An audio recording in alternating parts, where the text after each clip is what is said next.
In 1942, a German Panzer division stationed in occupied France received a shipment of brand-new trucks from the Renault factory. On paper, these trucks were perfect. They passed the visual inspection, the paint was fresh, and the engines started instantly. But 3 weeks later, as the division moved toward the Eastern Front, a strange phenomenon occurred.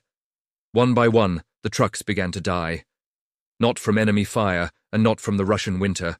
They died because their oil dipsticks showed full, but their engines were bone dry. The dipsticks had been marked incorrectly at the factory, tricking the German mechanics into running the engines without oil. This was not a manufacturing error. It was a weapon of war. This is the story of industrial sabotage, the invisible front line where a loose screw was as deadly as a sniper bullet. It is a logistical audit of how enslaved workers across Europe waged a secret war against the machines they were forced to build. To understand the scale of this sabotage, we must look at the Nazi war economy. By 1942, Germany was running out of labor. Millions of German men were at the front. To keep the factories running, the Nazis used millions of forced laborers, Zwangsarbeiter and POWs. Factories like Skoda in Czechoslovakia, Renault in France, and Philips in the Netherlands were churning out equipment for the Wehrmacht. The Germans believed that strict oversight and the threat of execution would ensure quality control. They were wrong. You can force a man to tighten a bolt, but you cannot force him to care if it stays tight. The most common form of sabotage was the slowdown.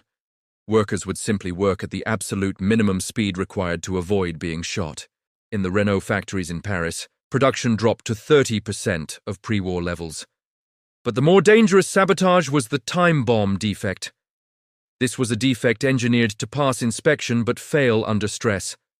A famous example involves the Citroën trucks produced for the Wehrmacht. Pierre-Jules Boulanger, the head of Citroën, hated the Nazis. He ordered his engineers to move the notch on the oil dipsticks just a few millimeters down. When a German mechanic checked the oil, it looked like there was enough. In reality, the engine was running critically low. It wouldn't seize up immediately. It would seize up after 500 miles, usually somewhere in the middle of Russia. By the time the truck failed, the factory in Paris was 1,000 miles away, and the cause was untraceable. Another ingenious method was used in the production of ball bearings. Forced laborers would take a handful of sand or metal filings and drop them into the grease of a sealed bearing box. The bearing would spin perfectly during the test run. But after 50 hours of operation, the sand would grind the steel balls into dust, and the wheel or transmission would jam. This kind of sabotage terrified the German high command because it created paranoia. Every mechanical failure, and there were many in war, became a suspect. Was the Tiger tank's transmission garbage because of bad design, or because a worker in Kassel loosened a nut? They wasted thousands of man-hours investigating accidents that were just accidents, chasing ghosts. In Czechoslovakia, the Skoda works produced the Panzer 38T, a vital tank for the early German campaigns. Czech workers were masters of malicious compliance.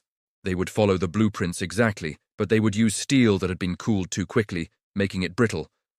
Or they would omit the heat treatment on the track pins. On the parade ground, the tank looked strong.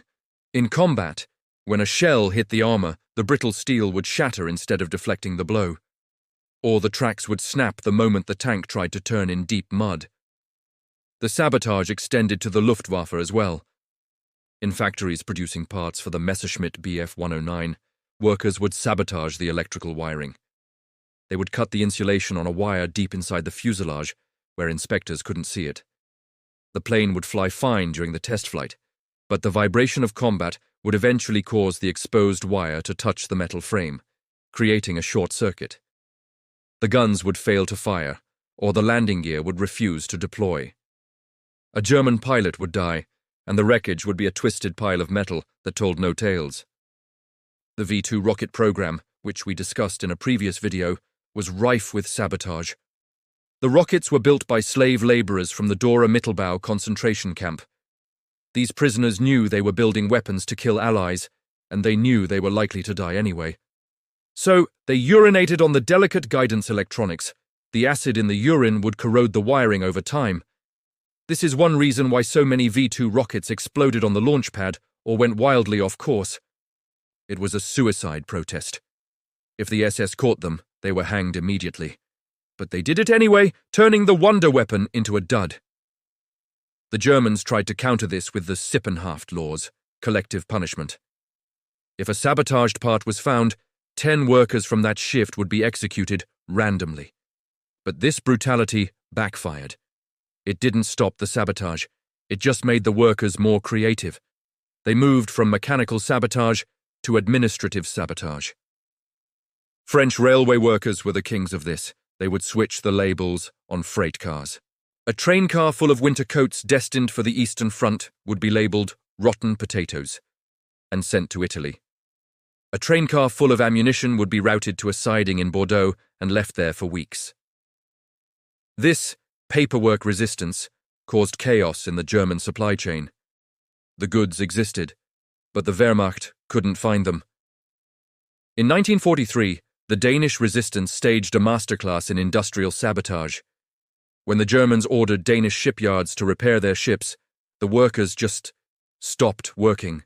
They went on strike, they lost tools, they broke cranes by accident. The completion time for ship repairs tripled. A ship stuck in a dry dock for 3 months is just as useless as a ship at the bottom of the ocean. The Allies recognized the value of this internal war.